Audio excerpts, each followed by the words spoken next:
छत्रपती किल्ल्याला या कोल्हापूर जिल्ह्याला सध्या पट्टण कोडोलीची विठ्ठल बिरदेव यात्रा सुरू झाली आहे। या यात्रेला महाराष्ट्रातील सर्वात मोठी यात्रा म्हणून ओळखलं जातं।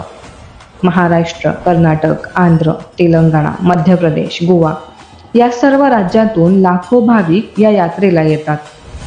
विठ्ठल बिरदेवाच्या नावानं चांग भलं या जयघोषाने वातावरण दुमदुमतं।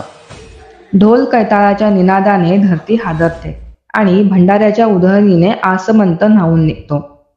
15 दिवस चालणाऱ्या या यात्रेचे विशेष आकर्षण म्हणजे हेडा। बऱ्याच जणांना हा धार्मिक सोहळा वाटतो, पण प्रत्यक्षात तो पराक्रम आणि मर्दुमकीचा प्राचीन खेळ आहे। या खेळात सिद्ध पुरुष तलवारबाजीचं प्रात्यक्षिक दाखवतात। ही परंपरा धनगर समाजाच्या वीरतेचा इतिहास सांगते। पट्टण कोडोली, वाशी, आरेवाडी इथे हा खेळ खास प्रसिद्ध आहे। अशाच प्रकारे ही कला अजून कोणत्या कोणत्या भागात जिवंत आहे याबद्दल आपणास माहिती असल्यास कमेंटमध्ये नक्की कळवा।